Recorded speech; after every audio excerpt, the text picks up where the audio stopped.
Tuhan selalu menolongku, selalu menjagaku. Sehelai di rambutku tak akan terjatuh tanpa seizin-Mu. Tuhan selalu menolongku,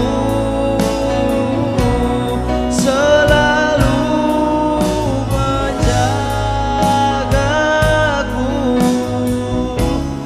Dia mengenyangkanku dan peliharaku seumur hidupku. Tidak ada manusia yang tidak pernah bersungguh.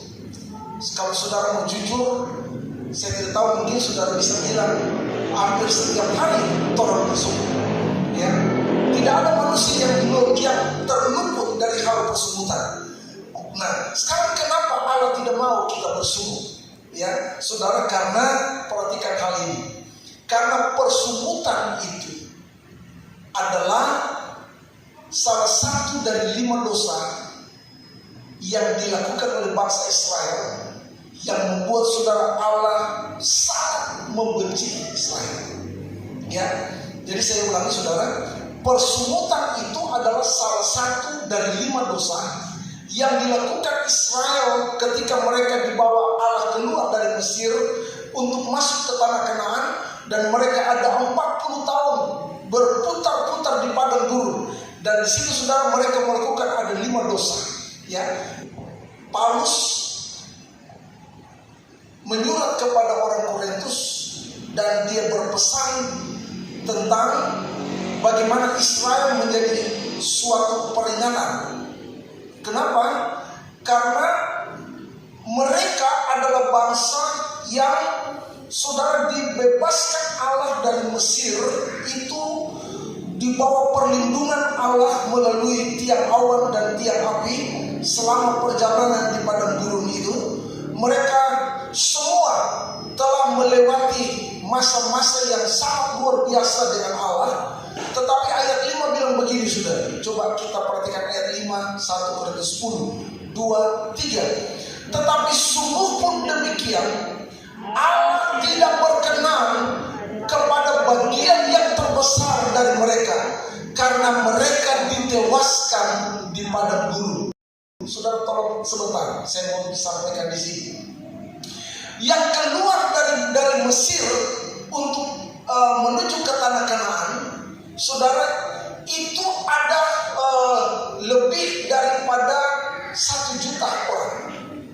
Ya, jadi bangsa Israel yang keluar dari tanah Gosen Mesir untuk pergi ke saudara ke Kanaan itu lebih dari 1 juta orang. Ya, tetapi saudara lihat, mereka yang berumur 20 tahun ke atas ketika keluar dari tanah Gosen, semua itu mati di padang gurun, kecuali Yosua dengan Kaleb. Cuma 2 orang yang merupakan generasi pertama yang keluar dari tanah Mesir itu berusia 20 tahun ke atas, cuma tersisa 2 orang, Yosua dengan Kaleb.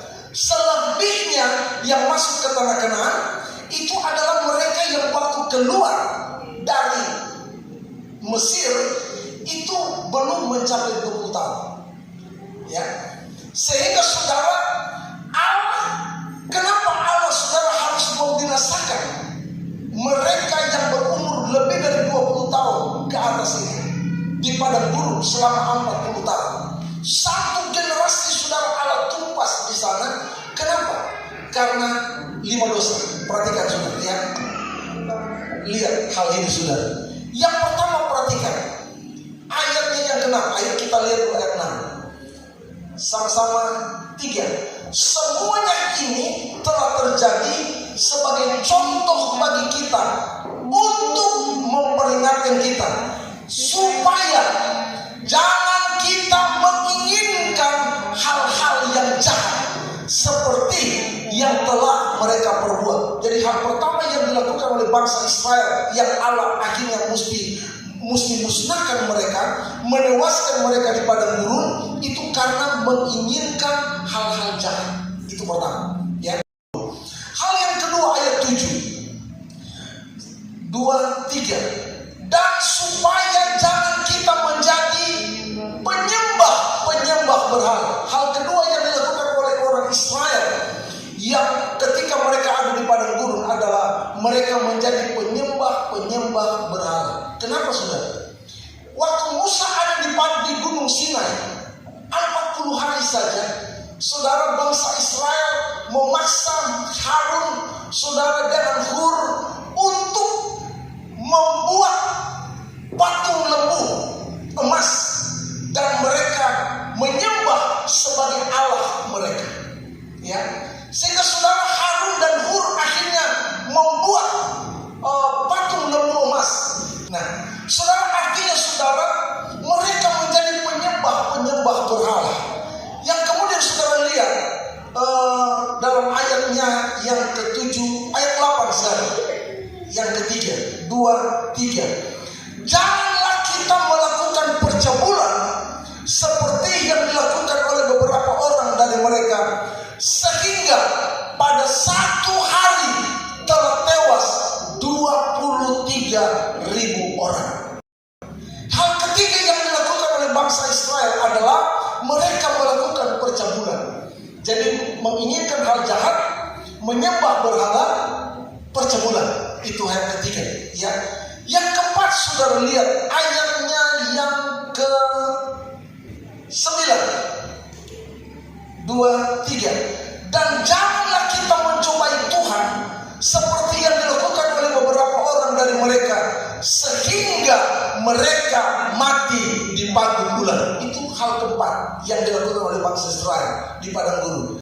Hal kelima, ayat 10. Tolong baca sama-sama dengan kuat ayat ini. 2, 3. Dan janganlah bersungut-sungut seperti yang dilakukan oleh beberapa orang dari mereka, sehingga mereka dibinasakan oleh malaikat maut. Ayat 11. Semuanya ini telah menimpa mereka sebagai contoh dan dituliskan untuk menjadi peringatan bagi kita yang hidup pada waktu di mana zaman akhir telah tiba. Sudah lihat 5 dosa yang dilakukan oleh bangsa Israel, salah satu di antaranya adalah persungutan. Nah, kalau Allah beserta kita, kalau Allah tidak meninggalkan kita, itu berarti saudara ada jaminan kita tidak perlu saudara khawatir, tidak perlu takut. Kenapa? Karena pernyataan kalimat ini adalah merupakan jaminan perlindungan buat kita, ya, jaminan pemeliharaan buat kita, jaminan kepercayaan diri buat kita. Kita tidak usah khawatir, saudara. Kenapa? Karena yang beserta kita adalah Allah yang luar biasa. Ya, itu sebabnya saudara, Allah yang sama yang beserta kita di tahun 2022 adalah Allah yang sama akan menyertai kita di tahun 2023. Ya, saudara, sehingga kita tidak perlu khawatir sekalipun saudara kita akan diperhadapkan dengan hal-hal yang buruk, mungkin lebih buruk dari tahun 2022. Ya, saya tidak bisa prediksi bahwa tahun depan tahun yang luar biasa baik, tidak. Ya, karena kita akan mengakhiri tahun 2023 dan 2022 saja, saudara, kita sudah diperhadapkan dengan banyak hal yang mencemaskan, ya. Tetapi saudara, kita mesti bersyukur karena Tuhan tidak pernah meninggalkan kita, ya. Dan saya mau sampaikan kepada saudara, bukan sedikit yang Allah sudah perbuat. Memang saudara, kadang Allah menjawab tidak seperti yang kita minta. Allah beri tidak sesuai dengan yang orang harapkan. Tetapi saya tahu Tuhan tidak pernah salah melakukan keputusan. Kita mau belajar saudara untuk mengucap syukur. Caranya saudara, kita mesti buang persungutan. Amin saudara. Kita mesti buang persungutan.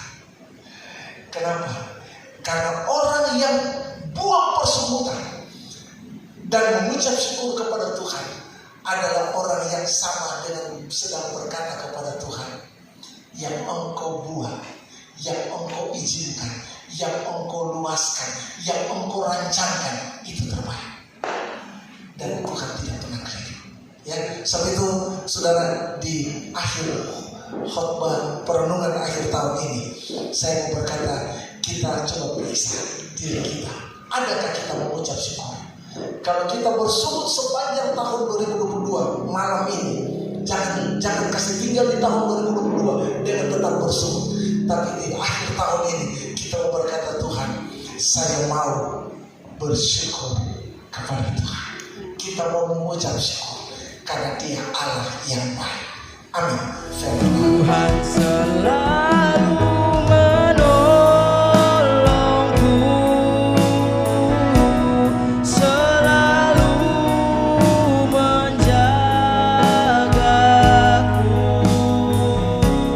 sehelai di rambutku